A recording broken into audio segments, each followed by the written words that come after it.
पिछले दिनों में लगातार इस देश के लॉ मिनिस्टर जुडिशियरी पर अटैक कर रहे हैं, डेली सुप्रीम कोर्ट को धमकाते हुए नजर आते हैं। ये किस तरफ आप देश ले जाना चाहते हैं? इस देश में हो क्या रहा है?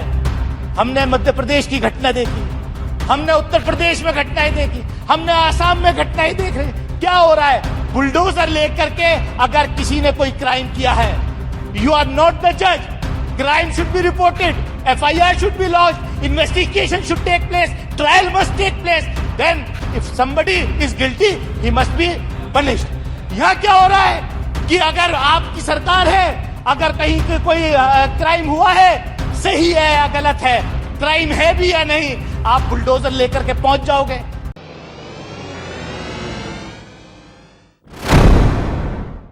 आदाब, मैं हूं मुमताज आलम रिजवी और बात करूंगा किरण रिजिजू जी की। जी हां, किरण रिजिजू जो कि अब कानून मंत्री नहीं रहे, उन्हें कानून मंत्रालय से हटा दिया गया है और अब उन्हें जो मंत्रालय दिया गया है वो है पृथ्वी विज्ञान मंत्रालय।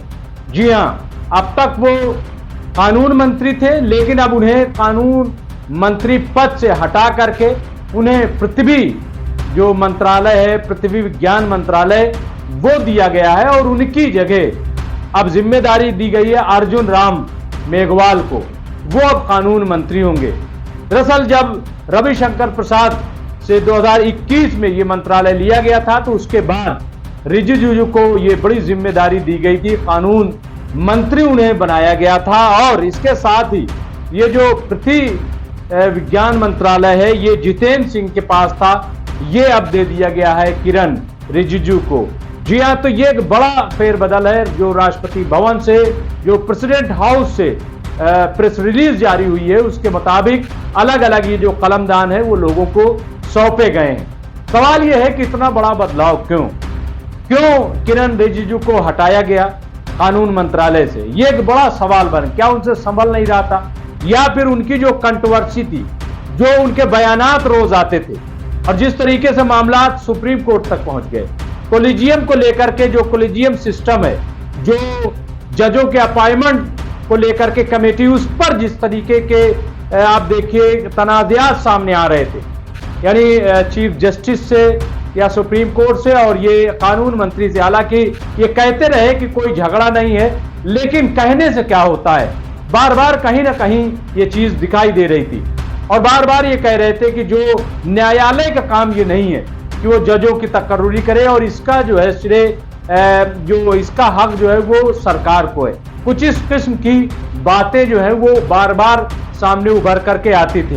लेकिन इसके अलावा भी कई तरीके के वो बयानात देते रहे हैं जिससे अपोजिशन और दूसरे लोग भी काफी नाराज थे और सोचते थे कि आखिर किरण रिजिजू इतना बयान क्यों देते हैं, कहां से उनके अंदर ये जज्बा पैदा हो गया कि आइए हम भी गलत बयानी से काम ले, ये होड़ कहां से पैदा हो गई है। तो बहरहाल आप देखिए कि इसका असर ये भी रहा कि पार्लियामेंट में भी इसके खिलाफ आवाज उठी, यानी किरण रिजिजू जो बयानबाजी करते थे, अनाप शनाप जो बकते थे, उसको लेकर के पार्लियामेंट में भी आवाज उठी और बड़ी मजबूती के साथ, और शायद इसका असर भी है ये।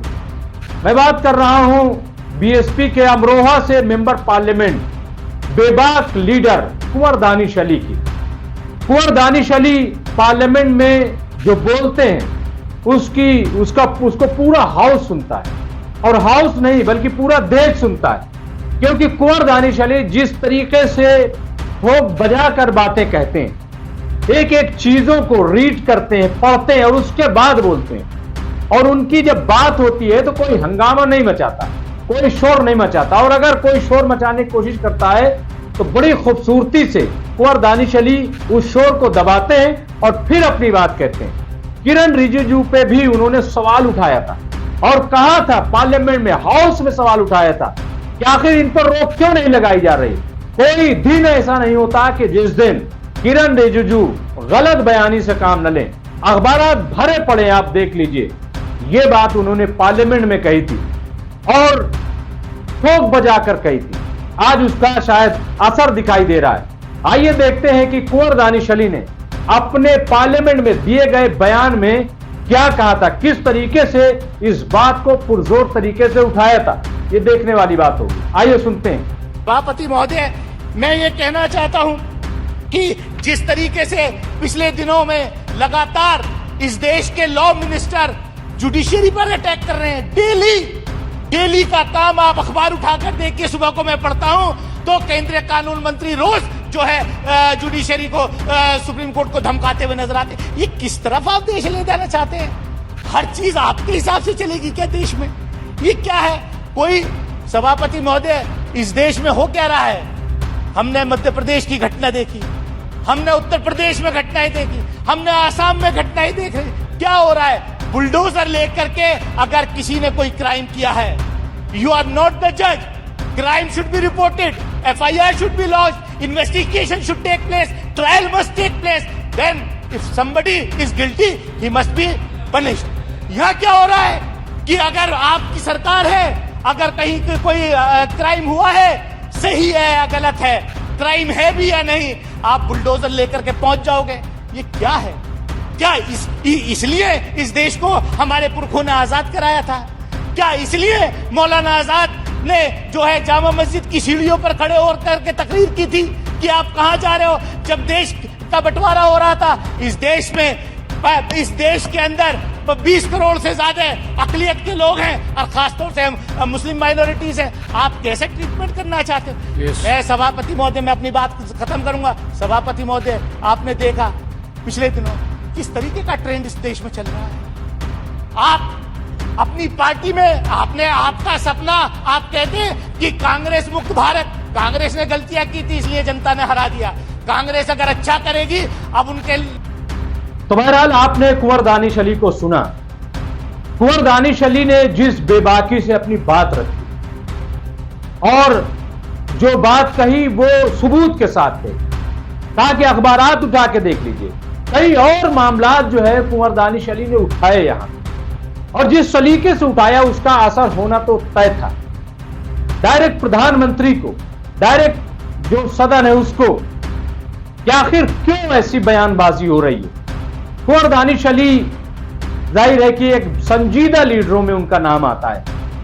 अगर आप अपोजिशन में भी देखेंगे तो कुंवर दानिश अली का नाम अपोजिशन के जो चंद लीडरान हैं उनमें बहुत अहम है, और सुर्खियों में उस वक्त आए थे कि जब कर्नाटक में सरकार बनी थी। बाद में क्या हुआ मैं उसकी बात नहीं कर रहा हूं। उस वक्त सुर्खियों में कुंवर दानिश अली आए थे, और कई बार कुंवर दानिश अली अपोजिशन को एक साथ एक प्लेटफॉर्म पर लाने के लिए भी सुर्खियों में रहे। बहरहाल कुंवर दानिश अली की बेबाकी को सलाम और उनके खिदमत में मुबारकबाद भी पेश की जा सकती है कि उन्होंने जो बात उठाई उसको सरकार ने सुना और सुनने के बाद एक्शन लिया। अब अर्जुन राम मेघवाल को कानून मंत्री बनाया गया। जाहिर है कि कानून मंत्री बनाया गया है और इनका ताल्लुक राजस्थान से, इसको और तरीके से देखा जा सकता है। लेकिन बहरहाल यहां पे सिर्फ एक चीज है कि अब जो नए कानून मंत्री आए उनसे यही तवक्को की जाएगी, यही उम्मीद की जाएगी कि ये ऐसा कोई बयान नहीं देंगे जो कंट्रोवर्सी में पड़ जाए, जिससे तनाजा पैदा हो जाए, जिससे सवाल खड़े हो जाएं। कानून मंत्री वाकई अगर देखा जाए तो एक बड़ी इंपॉर्टेंट पोस्ट है, बहुत अहम कलमदान है, क्योंकि कानून का राज कैसे रहेगा देश में, ये आज बहुत इंपॉर्टेंट हो गया। तो मेरे ख्याल से इन तमाम चीजों को देखते हुए अर्जुन राम मेघवाल की जो शख्सियत है वो अगर देखे तो नॉन कंट्रोवर्शियल है, वो बहुत ज्यादा उस तरीके से लाइमलाइट में नहीं रहते। इसलिए शायद ये उम्मीद की जा रही है कि अब जो कानून मंत्रालय है वो सही से काम करेगा, वो सही से चीजों को देखेगा, और जो सुप्रीम कोर्ट और जो कानून मंत्रालय में टकराव है उसमें कमी आएगी। और जो फाइलें रुकी हुई हैं, क्योंकि सुप्रीम कोर्ट से कई बार ये कहा गया और खुले मन से ये बात कह दी गई कि फाइलें रोकी जाती हैं, कोलिजियम में जो पास होता है तो फाइलें गायब हो जाती हैं, फाइलें मिलती नहीं है। और आज अगर आप देखें पूरे हिंदुस्तान में जो अदालतें हैं वो सुप्रीम कोर्ट में जो जजों की कमी है, रोज मुकदमात बढ़ते जा रहे हैं लेकिन जजों की तकर्रुरी नहीं हो रही, क्योंकि उस पर सरकार फैसले नहीं ले पा रही। किरण रिजिजू न जाने क्यों फैसले नहीं ले पा रहे थे, कहां फाइलें अटक जाती थी। तो बहरहाल अब वो नहीं है, अब उनकी जगह अर्जुन राम मेघवाल आए हैं। देखना होगा कि क्या ये फाइलें जल्द अज जल्द निपटाते हैं और जो कानून का काम है वो सही ढंग से चलता है या नहीं चलता।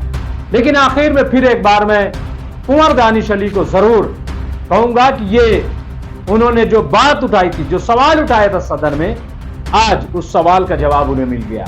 बहुत बहुत शुक्रिया।